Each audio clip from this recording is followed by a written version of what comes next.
Bimbingan belajar bagi anak sekolah dasar. Jenis-jenis masalah belajar pada anak sekolah dasar.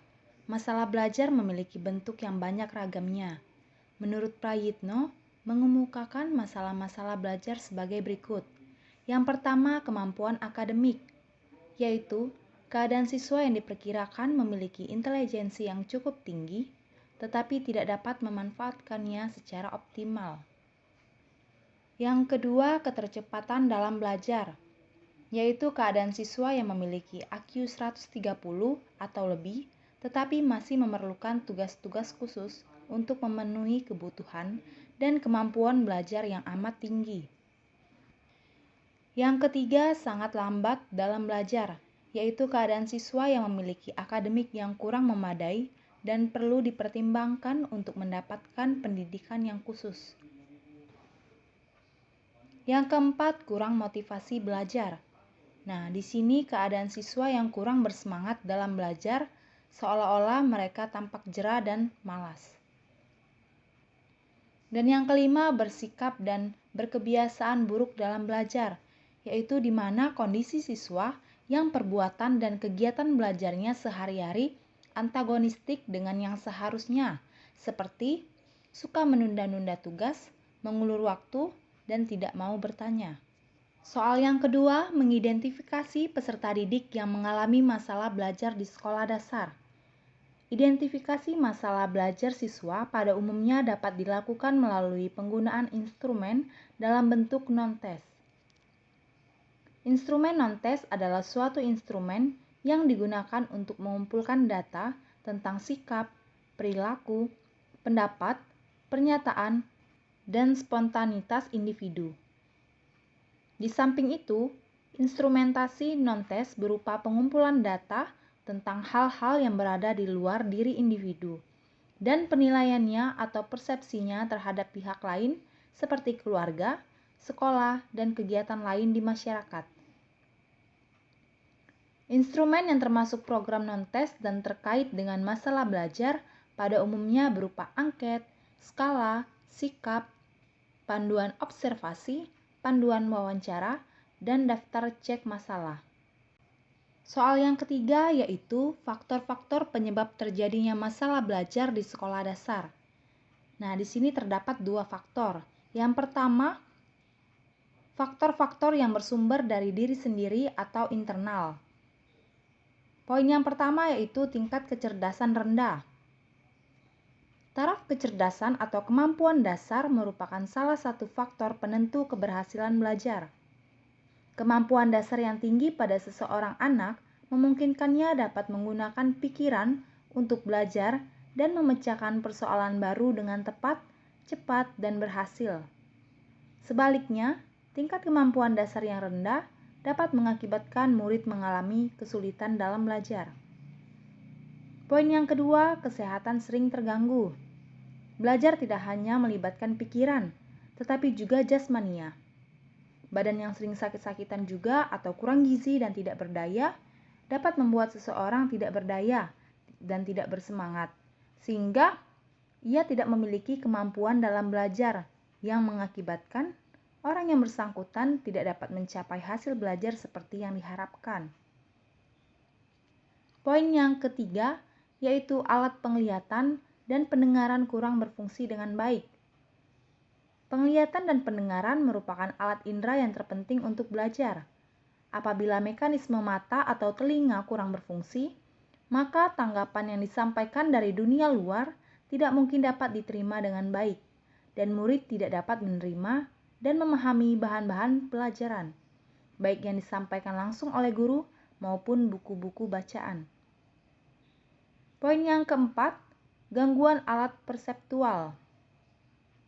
Setelah sesuatu pesan yang diterima oleh mata dan telinga, langkah berikutnya dalam proses belajar adalah mengirimkan pesan itu ke otak, sehingga pesan itu dapat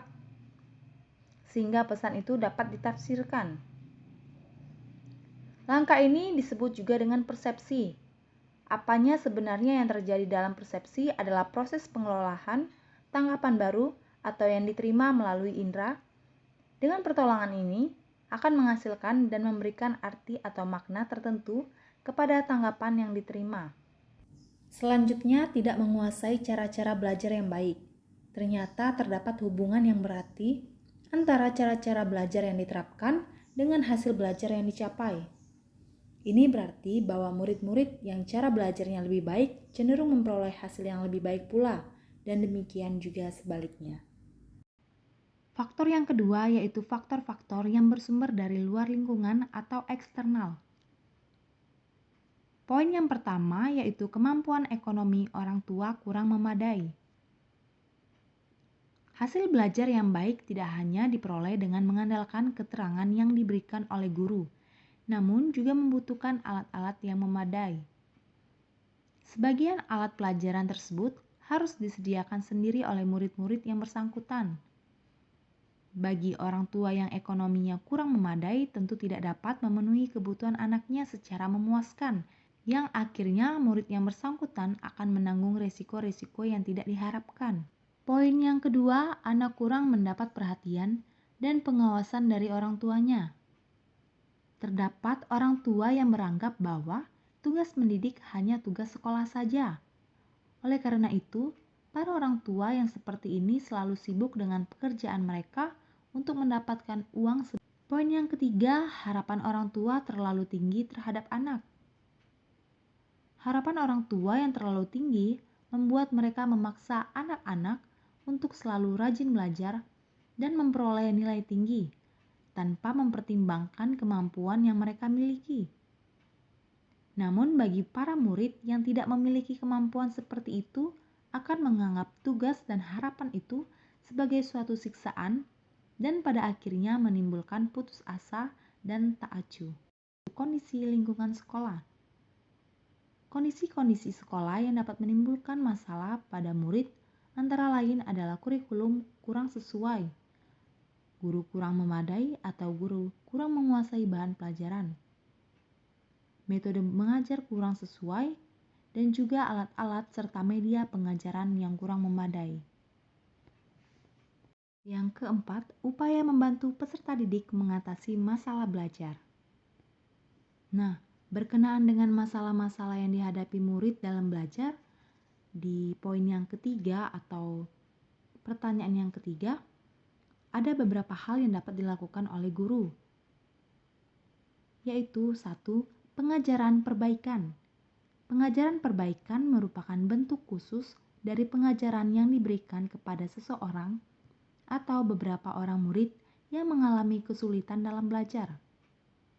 Kekhususan dari pengajaran ini terletak pada murid yang dilayani, bahan pelajaran, metode, dan media penyampaiannya. Poin yang kedua, pengajaran pengayaan. Pengajaran pengayaan adalah suatu bentuk pengajaran yang khusus diberikan kepada murid-murid yang sangat cepat dalam belajar.